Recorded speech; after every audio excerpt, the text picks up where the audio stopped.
Are those things even hands, old-timer? Or just a couple of rusty tools you forgot to put away? The voice, sharp with the arrogant confidence of youth, cut through the low hum of the base motor pool. Private First Class Miller leaned against the frame of a Humvee, a smirk plastered on his face. His two friends, Jones and Davis, snickered behind him, their postures a lazy mirror of their leaders. The old man they were addressing didn't flinch. Arthur Peterson, his back to them, continued to methodically tighten a bolt deep within the vehicle's engine bay. His hands, the subject of their ridicule, were a roadmap of a long life. The knuckles were swollen, the skin cross-hatched with 1,000 tiny scars, silver against the weathered bronze of his skin. Grease was permanently etched into the lines of his palms, a testament to decades spent coaxing life back into stubborn machines. He moved with a slow, deliberate grace that the young soldiers mistook for frailty. "Hey, I'm talking to you, Pop," Miller pressed, his voice louder now. The sergeant said this vehicle needed a diagnostic. He didn't say anything about calling in an exhibit from the Natural History Museum. More laughter. A few other soldiers and civilian mechanics nearby paused their work, their eyes darting nervously between the belligerent privates and the silent old man. It was an uncomfortable spectacle, like watching someone tease a sleeping lion. Most of them knew Arthur, or at least knew of him. He was a fixture in the motor pool, a quiet man who kept to himself and possessed an almost magical ability to diagnose an engine's ailment just by listening to it idle. He was reliable, he was kind, and he was currently the target of 3 bored soldiers looking to feel big. Arthur finished with the bolt and slowly withdrew his hand. He picked up a clean rag and began wiping the grease from his fingers, each movement precise and unhurried. He turned, his gaze not defiant or angry but placid, like the surface of a deep lake. His eyes were a pale, washed-out blue, and they seemed to look straight through the young men standing before him. "Engine's running rough," Arthur said, his voice a low rumble weathered like an old leather belt. "Cylinder 4 has a misfire, needs a new ignition coil." Miller scoffed, taking a step closer. He was taller than Arthur, broader in the shoulders, his uniform crisp and new. He puffed out his chest, asserting his physical dominance. "Yeah? And how would you know that? Did you feel the engine's vibrations with your magic wrinkly hands?" Jones chimed in, pointing directly at Arthur's hands. "Seriously, man, you should get those looked at. My grandpa had hands like that. Arthritis. Couldn't even open a jar of pickles by the end. Probably can't even hold a wrench steady," Davis added, completing the circle of mockery. "It's a miracle you haven't broken anything. Maybe you should stick to knitting."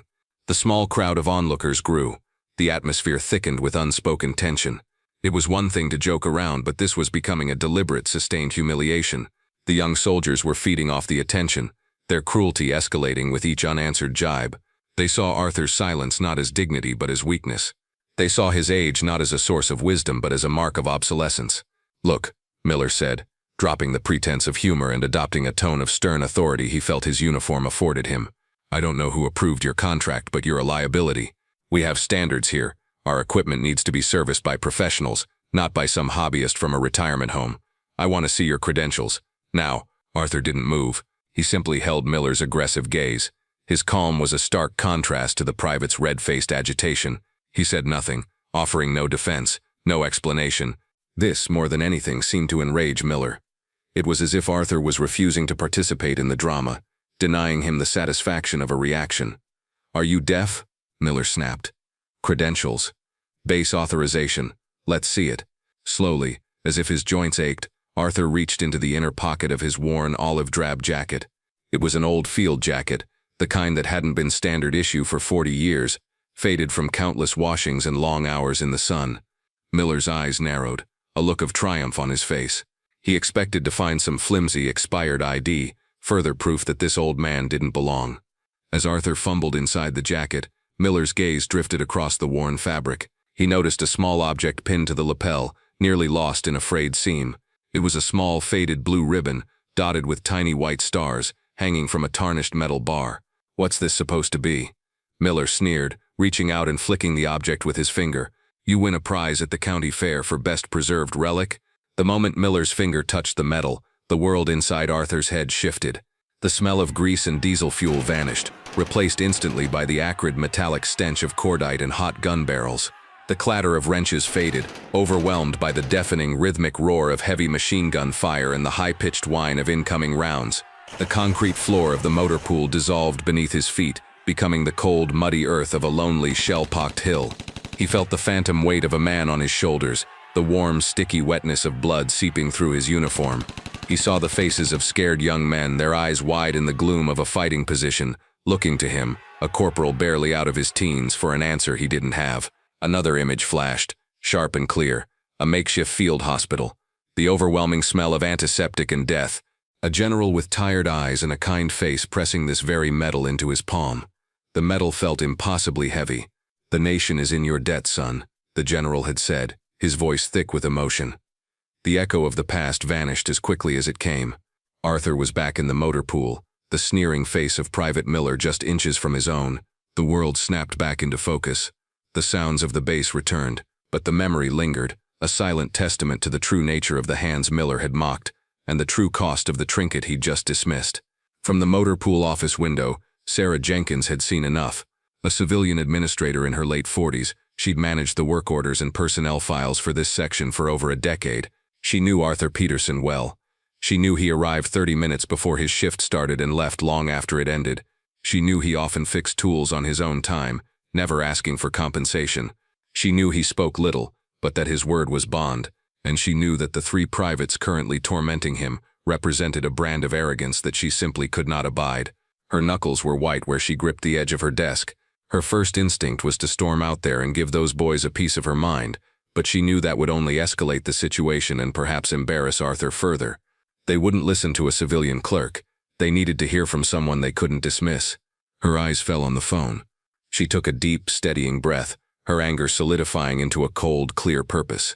She didn't dial the number for the military police or the motor pool sergeant. She bypassed the entire local chain of command. She had a different number, one she'd only ever used for the most dire administrative emergencies. She dialed. The phone on the other end was picked up with crisp efficiency. "Office of the Commanding General. This is Captain Hayes." "Captain," Sarah began, her voice low but firm, trembling slightly with controlled fury. "This is Sarah Jenkins from the base motor pool. I apologize for the direct call, but I have an urgent situation here that I believe General Wallace will want to know about immediately." There was a skeptical pause on the other end. "The General is in a priority briefing, Miss Jenkins. Can this wait?" "No, Captain, it cannot," Sarah insisted. "It involves a civilian contractor. He's being harassed publicly by several soldiers. Harassment of a civilian is a serious matter, but the MPs can handle that," the captain said, his tone still dismissive. "Normally, yes," Sarah said, closing her eyes and picturing Arthur's quiet, dignified face. "But the civilian in question is Mr. Arthur Peterson." She let the name hang in the air. "I'm sorry, could you spell that name for me?" "Peterson. Arthur Peterson." She heard the faint sound of typing, then a sharp, indrawn breath on the other end of the line. The captain's entire tone changed. The bureaucratic drone vanished, replaced by a sudden, sharp alarm. "Mr. Peterson is at the motor pool, right now?" "Yes, Captain, and he's being accused of being a hazard and a fraud by a Private Miller and his friends. They're mocking him. They're trying to remove him from the premises." "Stay right where you are, Miss Jenkins." The captain's voice was now clipped and urgent. "Do not intervene. The general is on his way." The line went dead. Sarah hung up the phone, her heart pounding. She looked out the window. The cavalry, it seemed, was on its way. Inside the heavily soundproofed conference room at the heart of the base's command center, General Wallace, a man whose 2 stars were earned through decades of decisive action, was listening to a tedious logistics report. His face was a study in bored patience. His aide, Captain Hayes, slipped into the room, moving with a quiet urgency that immediately drew the general's attention. The captain leaned down and whispered into his ear. General Wallace waved him off with an annoyed flick of his wrist. "Not now, Captain." "Sir," Hayes whispered again, his voice tight. "It's about Arthur Peterson." The general froze. The name cut through the drone of the briefing like a rifle shot. His head snapped toward his aide, his eyes wide with disbelief. "What did you say?" "Arthur Peterson, sir. He's on this base, in the motor pool, and he is being disrespected."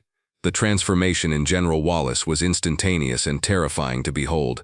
The bored patience evaporated, replaced by a cold fire. He shot to his feet, the legs of his chair scraping loudly against the polished floor.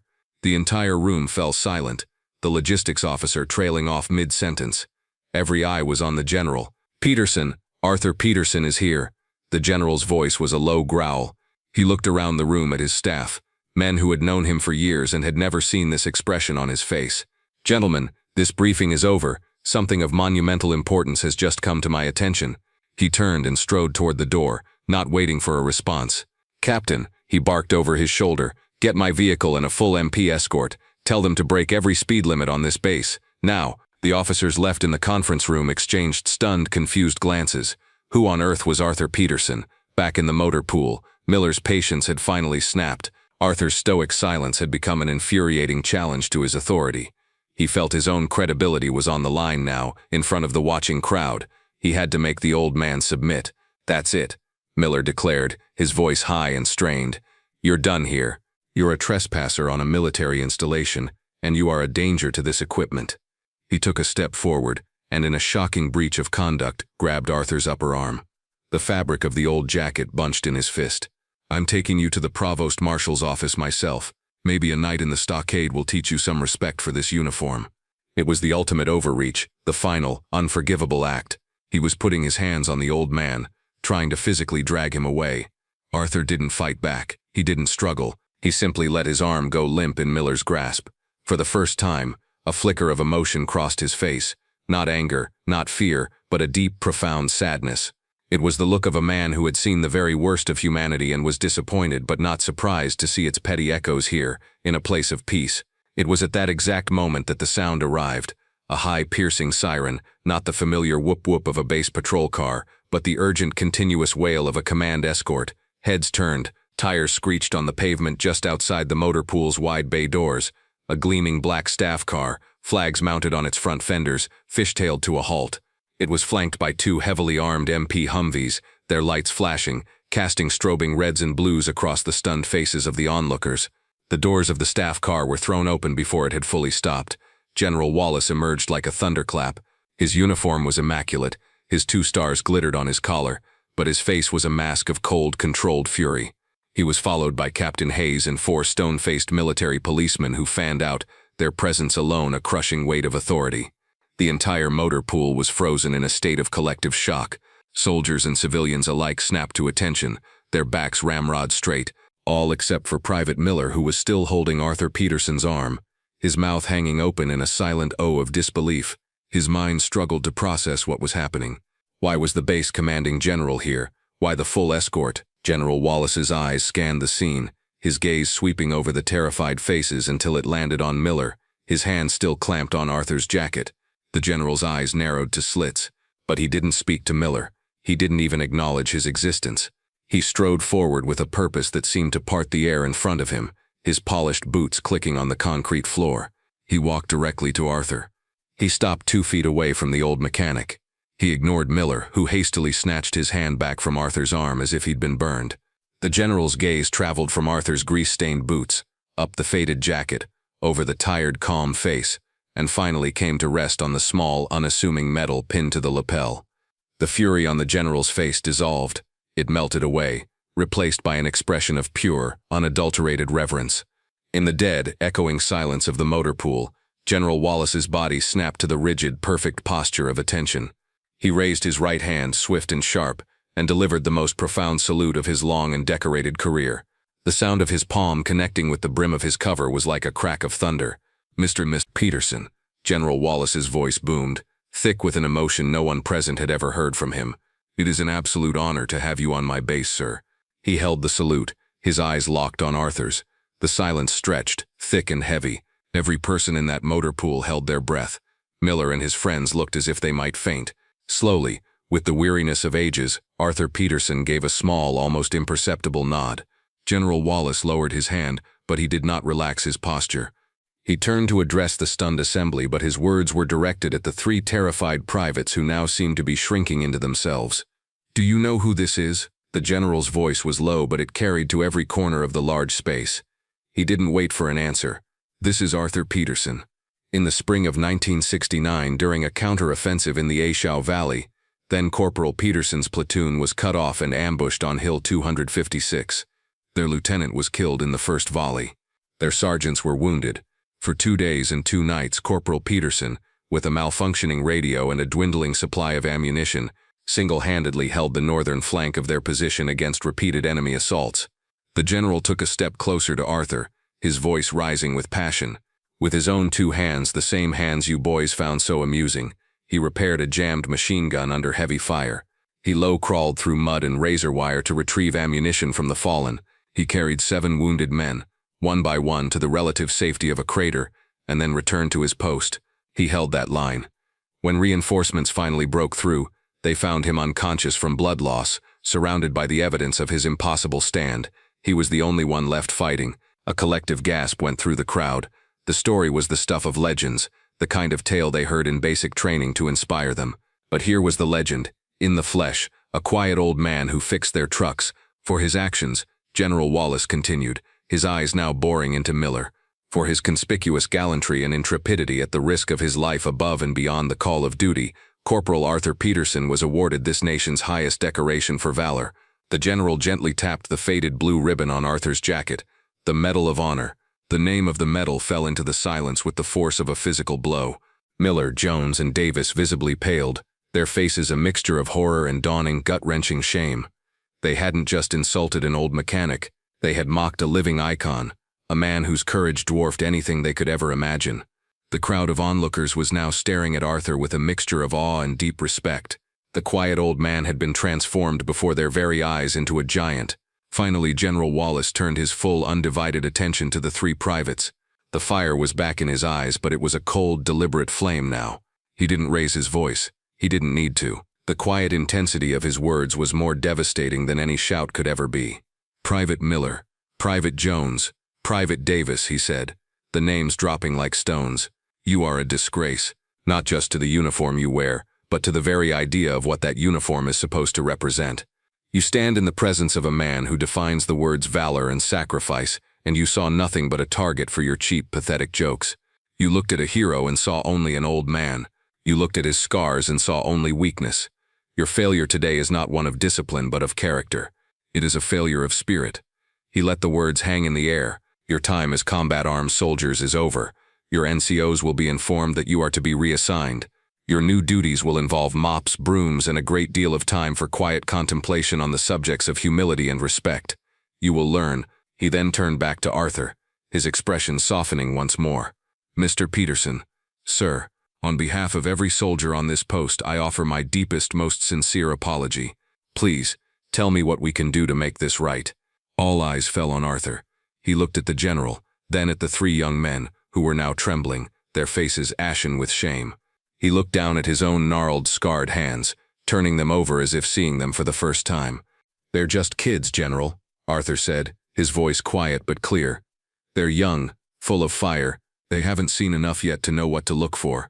He lifted his gaze to meet Miller's terrified eyes. They see an old man, not what the old man has seen. Maybe they just need to learn to look closer. As Arthur spoke those words, a final brief image bloomed in his memory. He was young again, barely 20, his hands wrapped in bloody bandages. He stood in a dusty tent as a general, a different general from a different war, pinned the Medal of Honor to his dirty field jacket. The general's grip was firm on his shoulder. Son, the old general had said, his voice thick with the gravity of the moment, never be ashamed of what you've been through. These scars, on your body and on your soul, are not a sign of weakness. They are a map of your courage. Don't ever forget what these hands have done. A few weeks passed. The incident at the motor pool became a quiet, cautionary legend on the base. True to his word, General Wallace instituted a new mandatory block of instruction for all newly arrived personnel. It was a history lesson, not of famous battles but of the quiet heroes who had served at this very installation, a program designed to teach humility and to remind every soldier that respect was not dictated by rank or age but by character. Privates Miller, Jones, and Davis were not seen in the motor pool again. They were reassigned to the base's sanitation detail, under the watchful eye of a master sergeant who believed that humility was best taught through hard labor and meticulous attention to detail. One sweltering afternoon, Miller was on his hands and knees, scrubbing a stubborn patch of oil from the concrete floor of a vehicle bay. It was grueling, thankless work. He heard footsteps and looked up to see Arthur Peterson walking past, his old metal lunchbox in his hand, on his way home for the day. Miller flinched, expecting a glare, a word of scorn, or worst of all, pity. He braced himself and looked back down at the floor, his face burning with shame. But the footsteps stopped. He felt a shadow fall over him. He looked up again. Arthur was standing there, looking down at him not with anger but with something unreadable in his pale blue eyes, Arthur bent down slowly, the joints in his back creaking, and set a cold bottle of water on the floor beside Miller. "It's a hot day," Arthur said, his voice the same quiet rumble as always. "Stay hydrated, son." Without another word, Arthur straightened up and continued on his way, his silhouette framed for a moment in the golden light of the setting sun before he disappeared from view. Miller stared at the bottle of water, a single drop of condensation tracing a path down its side like a tear. He felt a lump form in his throat. In that one small, simple gesture of kindness, Arthur had given him not the condemnation he deserved, but the grace he so desperately needed. The lesson was learned. Arthur Peterson's story reminds us that heroes are all around us, often in the most unassuming forms. If you were moved by his story of courage and humility, please like this video, share it with others, and subscribe to Veteran Valor for more stories that deserve to be told.